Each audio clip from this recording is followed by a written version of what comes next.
always curious about any and everything. It's like, oh, we're talking about tractors or lawnmowers or buildings or what you name it. I'm like, I need to know all of it, right? And so whenever they came in and started shooting a show on a regular basis, so I'm around guys doing it all day. So one thing people ask me questions about what we do. Well, I'm just as curious about what they do. And so I'm around every single day. I can't imagine not picking up another skill, not picking up a whole nother skill set. So I ask questions. Why do you do that? Yeah. What settings do you use? If you use a different setting, what's the result on it? And it's like, what about if we change our, if we change our f-stop or if we change our shutter speed on a video? I was like, what about shutter speed on a video? How the hell does that work, right? And so, because when I was younger, I kind of pretended to play photography a little bit on 35 millimeter. So I rock a Pentax, old manual lenses and everything. And so I was just kind of being around so many camera kids, I started asking questions about it. And then I started kind of working on audio stuff. And granted, while it's still all above my pay grade, even now I kind of try and practice a little. Brooks and I run a little video series we haven't released yet called Vital Signs. It's kind of for builders, about builders. And so we use a car as a catalyst. So we go see the car, we go get drive shots with it, and we ride in the car, have a conversation in it. But then we sit down and we talk to other builders about their experience in the custom car industry. Everybody has a different path, but you'd be amazed at how many similarities there are between the stories, all of it. And so basically, it's for builders, about builders, and all it is about the experience of choosing building cars as a profession. So, and isn't it crazy how you cross somewhere, whether it's in the European, whether it's in domestic, whether it's whatever it is, it's how these people come together. And it's kind of like the opposite of osmosis, like from high concentration to low concentration. What's really weird about what we do, is it's kind of the other way around. You all start all over the place, and then you kind of like sniff out your own. You really kind of gravitate towards people that think and feel the same way you do, and then ultimately, not to say it's cliquey, I mean it is, but the deal is like you end up being around people that think and feel and build and do the same things. It's like I was having this conversation the other day about trying to understand other people. And the weird thing is like, not that I don't know people that don't build or don't work in this industry, but I only know people that work in this industry. And so the deal is like when I sit down and have a conversation, it's like very rarely do I have to entertain another point of view because everybody kind of does the same thing I do, kind of got there the same way.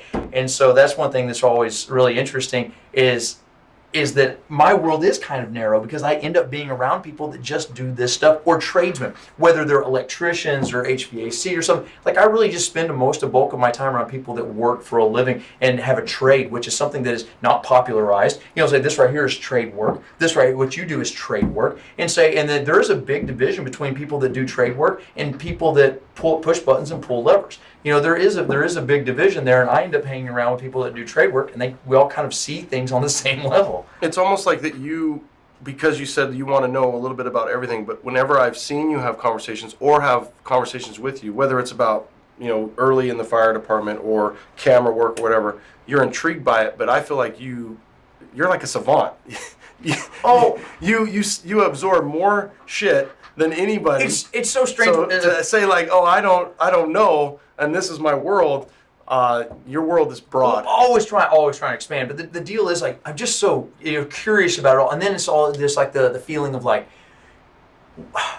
how do you not know something when so much of the information is out there, and you're around people? It's like, how do you resist not asking or not trying to understand? And it's painful for me to see something and not understand it. So I've got to go, wait a second, how does that work?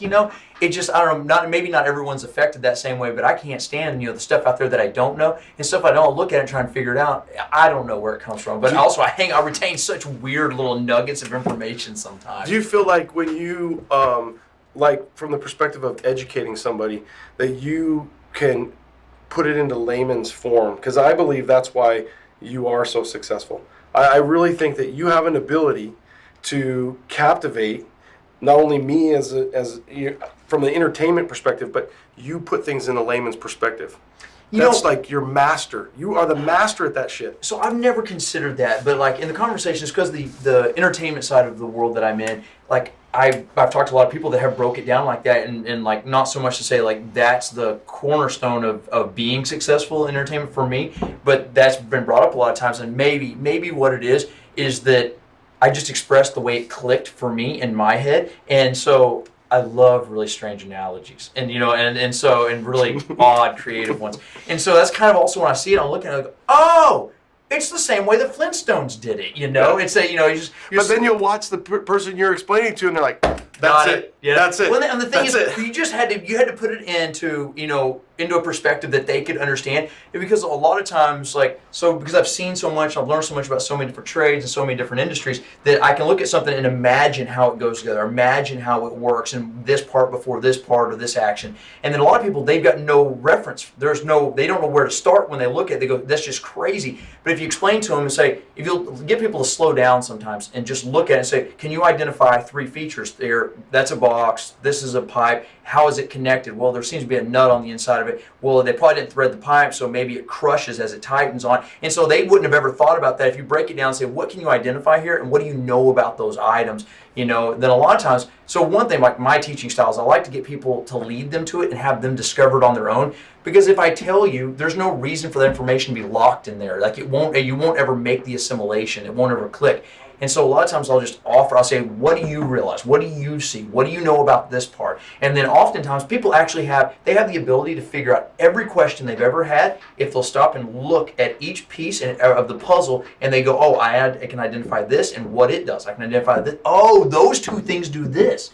And that's what I found as far as about teaching or showing people is that a lot of times just walking them through it, they have the answer. They're able to extract the answer on their own. And I like to think that helps them find the next answer. And after you become accustomed with searching and finding answers, the next one comes faster and the next one comes faster because you have a history to apply to that. You go, this worked for me, this worked for me, this worked for me. And you start applying all these positive tools to the next problem.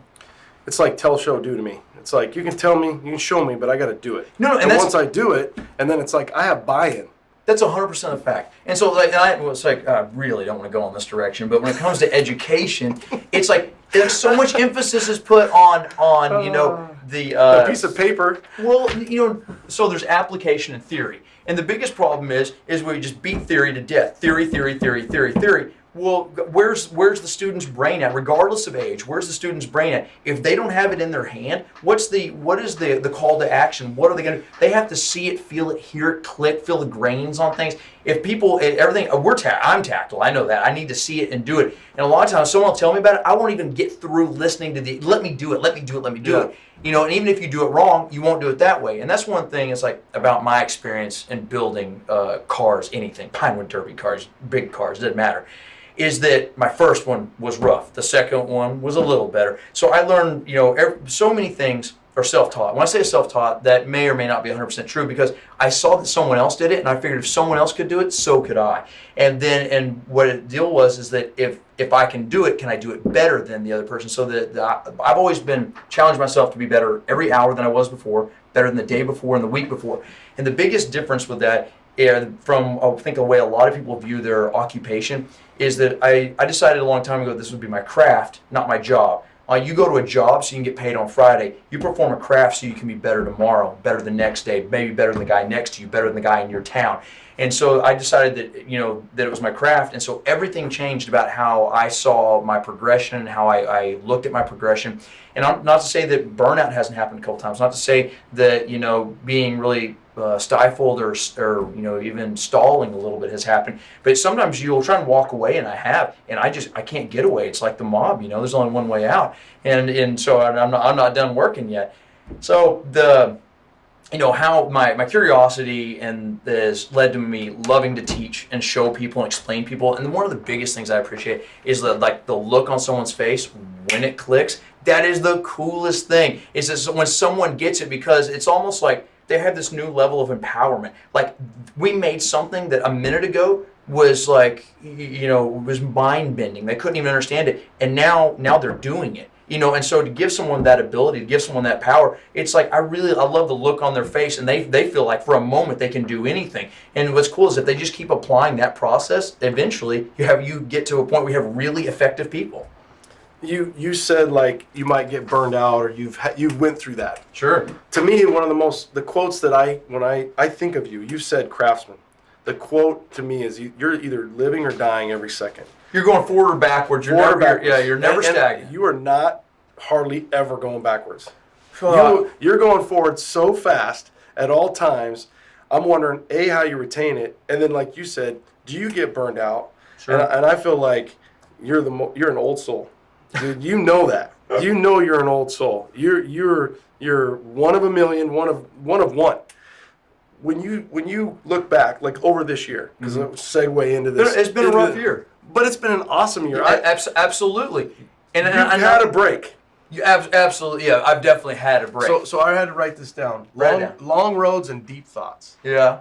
That's got to be good for you. No, it absolutely is. You know, it gave me an opportunity. So one reason why we don't build year round here, so we're moving into a new phase. We have a new shop, a new operation, and we're shooting a new show. Initially, when I walked away from Fast and Loud, I was done. I was ready to close the door, and having enjoyed that chapter written, chapter closed, move on to something else. But there was still, I was being pursued to do more TV, and the thing is, I actually enjoy doing it. I enjoy sharing the things that I enjoy so much.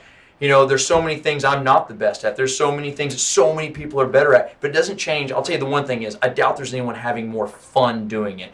And that's the one thing that I enjoy sharing with everybody is how much fun this can be. And so that being said, it wasn't hard to perk my interest to get back into this. And initially with ArcLight, I was really going to take the slow and easy road. I had a little money saved up, and I kind of planned out how that would work for me.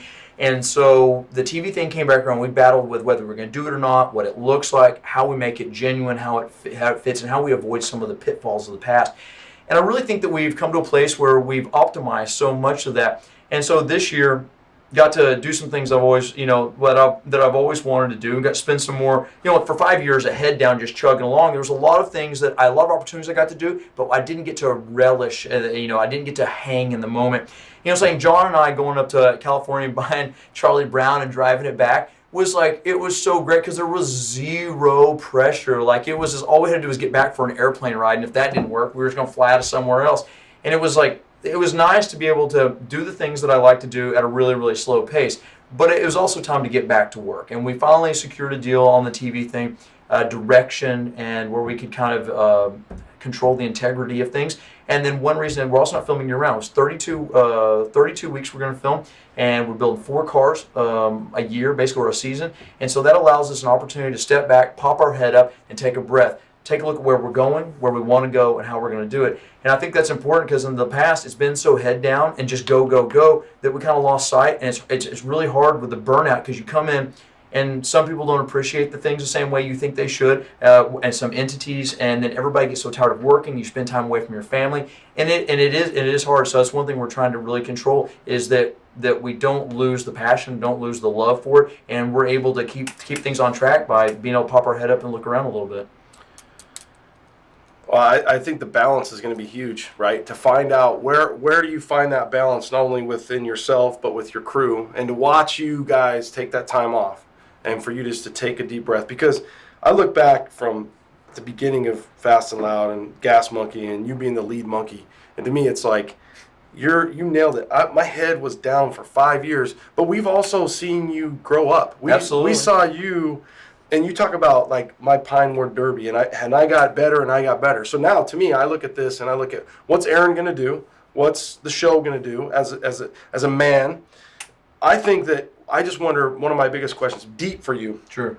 Do you realize like you are like Evel Knievel? No, you are. Dude, it's like I love to hear this. You are for grown men, for boys. If they had a mailbox, or not a mailbox, lunchbox, we need to make an Aaron Kaufman ArcLight metal lunchbox with a thermos of Jonathan on the back that says "I'm not Aaron." Yeah, and then on the inside it's just spinach, a can of spinach, right? And it's like, but you've grown up right in front of us. This is true. We didn't know who you were before. Sure. And to see maybe I didn't. I still don't think you do. That's the journey for you. Sure. To me, the journey for you to watch, and this is kind of, I think, why men, I can only speak for men. I mean, I know girls who probably love you too, but little boys who love you, who have gotten into automotive, and you talk about like the ability to teach. People are, you think about in the last 5 years from an automotive perspective and your passion and the journey, what single show, and then within that entity, what single person has fueled passion within the automotive industry more than you? I think there's a couple guys on that stage. I really do, and I think this because TV glamorizes it so much, and then because the fame is really bright and then it tends to diminish, I think there's a lot of guys on that stage that would be up there with me that are really big names, that are incredible craftsmen, that have just focused more on their craft and maybe stepped a little out of the spotlight. And it's been so intense for, I think, me, because of Fast and Loud kind of coming out of nowhere and then doing really well. And I couldn't even put my finger on why it did really well. For me, the only thing I can say is I was given a really great opportunity. Come build cars however you want. We have an extremely tight time frame, and there's a budget that we're trying to hit. And so I was kind of given this reign that I don't think anyone's ever been given, this this open rope, just do what you want. And talk about growing up. The biggest thing in my career has been the opportunity to do the television. Now, the television brings a lot of issues when building, because there are a lot of concessions we have to make the timeline. So we don't get to stick around, do something that worked really well, and then see how well we can hone it. We just have to move on to the next thing. And the next build, I tried to diversify as much as I could. And I think that's one thing you'll see around here is this big diversification. But as far as being influential, I guess I see it and I hear it all the different places I go. But at the same time, though, I don't see it the same way. I think you're modest, and that's why. And I think that's why people respect you so much, because your ability to be a superstar, a TV star. And sure, I'm thinking of Chip Foose. There's so many guys. Okay, I don't want to take anything away from those guys, especially from the automotive. When they're not on TV over 100 episodes, 115 episodes, 5 years, special motorcycle build-offs. No, I know what you mean, and I'll tell you. So there's so many people that are responsible for me being here. To be 100% honest, Chip Foose being one of them. When we were just the gas smoking garage, we were hauling around cars and stuff. We got to meet Chip at one of the shows. And he said, "You ought to come do my show." And so we went out there and we did an overhauling, and I was blown away. I was flabbergasted. It was like the most fun I'd ever had playing with cars.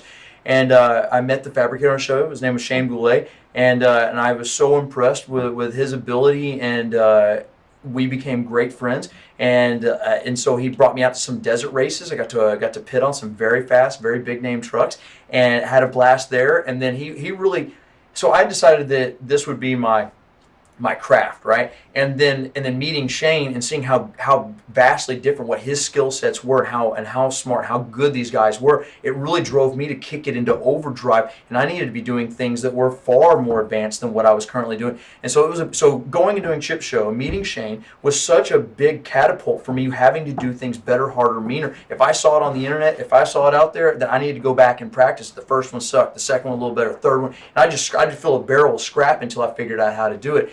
And I think maybe that's what makes me, we talked about teaching a little bit, and maybe I think that's why I'm able to convey things easy, is because being self-taught, there may be 100 ways, one way to do something right. I know 100 ways to do it wrong, and the right way to do it. And so that 100 ways to do it wrong, I think, is really influential, because you can see a problem coming long before you get there. You become accustomed to it.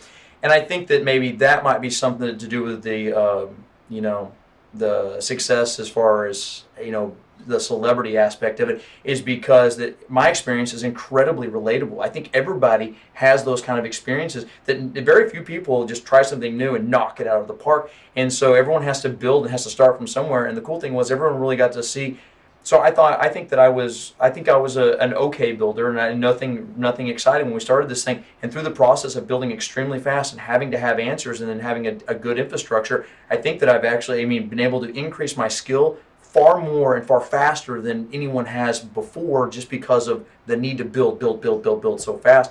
And and make mistakes continually. Yeah, and grow. Every single day. It's like we still are fixing mistakes on the fly as they happen. We'll never get away from that. But I think that's one of the things that makes it so relatable, is that we put it out there for everyone to see. And I think that's it, is that we're not ashamed of the journey from where we are to where we're going. I think that we're happy to put it out there for everyone to see, and I think that's really what everyone can relate to. Well, I think at that point you show that you're vulnerable. Sure. And you're human. Sure. And I think that's why people love you so much, because you're a grounded man who we can look to, and it's like, I'm not perfect. Oh, yeah. But I'm going to mess up 100 times. Yep. And we just get back up. Now, how do you keep the passion at that perspective? Because you have patience to do it the 99th time, where some guy might say, F this at the 30th time. And believe me, we get that, especially when nobody's around. Pry bar gets beat on a lot of things. So I say, whenever there's a lot of people around, I'm kind of embarrassed to throw a fit when I get all frustrated. But I get frustrated as much or more than everybody else because, like, when you know, like, you should be able to do this and it's just not working out for you, you step away, take a breath, maybe come back tomorrow and hit it again. And the thing is, I couldn't handle getting beat by a machine or a piece of metal I couldn't handle having it beat me because there's someone else out there that it didn't beat. And the only difference between myself and them is persistence. They either were shown it or they did it that next time and got it right. They didn't give up where I was ready to. And I think that's the big thing. And I think maybe that's the real takeaway from all of it is that, people ask me about success, which, it's interesting. People ask me about it, and I've got an answer, and people look at me really crazy and say, well, I want to know about success. And I said, I'm not really sure that I'm the guy you should ask about it. I said, because it's really kind of dumb luck. And they go, well, that's really defeating for someone to tell you that it's just kind of luck of the draw. But there's more to the story.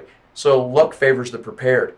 And so opportunity favors the prepared. So if you keep your head up, pay attention, look where the opportunities are going to be and put yourself in the position for opportunity to knock. Put yourself where things are happening, then good things will happen. And you have to be able to hold on and hold tight. And so patience and persistence is really what I've found to be the key, is that you have to be patient enough to let persistence pay out.